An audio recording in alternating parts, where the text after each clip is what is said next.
कहानियों की क्यारी में प्रस्तुत है पंचतंत्र की कहानी मूर्ख गधा। किसी जंगल में एक शेर रहता था। एक सियार उसका सेवक था। एक बार एक हाथी से शेर की लड़ाई हो गई। शेर बुरी तरह घायल हो गया। वह चलने फिरने में भी असमर्थ हो गया। आहार न मिलने से सियार भी भूखा था। शेर ने सियार से कहा, तुम जाओ और किसी पशु को खोज कर लाओ जिसे मारकर हम अपने पेट भर सकें। सियार किसी जानवर की खोज करता हुआ एक गांव में पहुंच गया। वहां उसने एक गधे को घास चरते हुए देखा। सियार गधे के पास गया और बोला, मामा प्रणाम।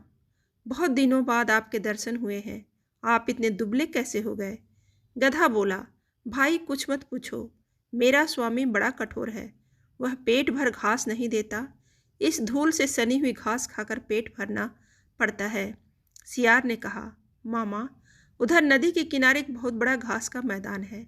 आप वहीं चलें और मेरे साथ आनंद से रहें। गधे ने कहा, भाई मैं तो गांव का गधा हूँ। वहाँ जंगली जानवरों के साथ मैं कैसे रहूँगा? सियार बोला, मामा वह बड़ी सुरक्षित जगह है। वहाँ किसी का कोई डर नहीं है। 3 गधियाँ भी वहाँ रहती हैं। वे भी एक धोबी के अत्याचारों से तंग होकर भाग आई है। उनका कोई पति भी नहीं है। आप उनके योग्य हो। चाहो तो उन तीनों के पति बनकर रह सकते हो। चलो तो सही। सियार की बात सुनकर गधा लालच में आ गया। गधे को लेकर धूर्त सियार वहां पहुंचा जहां शेर छिपा हुआ बैठा था। शेर ने पंजे से गधे पर प्रहार किया, लेकिन गधे को चोट नहीं लगी और वह डरकर भाग खड़ा हुआ। तब सियार ने नाराज होकर शेर से कहा, तुम एकदम निकम्मे हो गए हो। जब तुम एक गधे को नहीं मार सकते तो हाथी से कैसे लड़ोगे? शेर झेपता हुआ बोला, मैं उस समय तैयार नहीं था, इसलिए चूक हो गई। सियार ने कहा, अच्छा अब तो पूरी तरह तैयार होकर बैठो, मैं उसे फिर से लेकर आता हूँ। वह फिर से गधे के पास पहुंचा। गधे ने सियार को देखते ही कहा, तुम तो मुझे मौत के मुंह में ही ले गए थे। ना जाने वह कौन सा जानवर था। मैं बड़ी मुश्किल से जान बचाकर भागा। सियार ने हंसते हुए कहा, अरे मामा तुम उसे पहचान नहीं पाए। वह तो गधी थी। उसने तो प्रेम से तुम्हारा स्वागत करने के लिए हाथ बढ़ाया था। तुम तो बिल्कुल कायर निकले। और वह बेचारी तुम्हारे वियोग में खाना पीना छोड़कर बैठी है। तुम्हें तो उसने अपना पति मान लिया है। अगर तुम नहीं चलोगे तो वह प्राण त्याग देगी। गधा एक बार फिर सियार की बातों में आ गया और उसके साथ चल पड़ा। इस बार शेर नहीं चुका।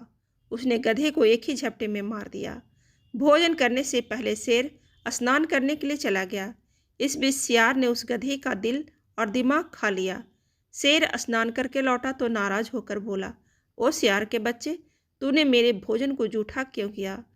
तूने इसके हृदय और सर को क्यों खा लिया? धूर्त सियार गिड़गिड़ाता हुआ बोला, महाराज मैंने तो कुछ भी नहीं खाया है। इस गधे का दिल और दिमाग था ही नहीं। यदि इसके पास होता तो वह दोबारा मेरे पास कैसे आ सकता था? शेर को सियार की बात पर विश्वास आ गया। वह शांत होकर भोजन करने में जुट गया। सबक: जो दिल और दिमाग से काम नहीं लेते हैं वो हमेशा किसी का शिकार हो जाते हैं, चाहे वह जानवर हो या फिर इंसान।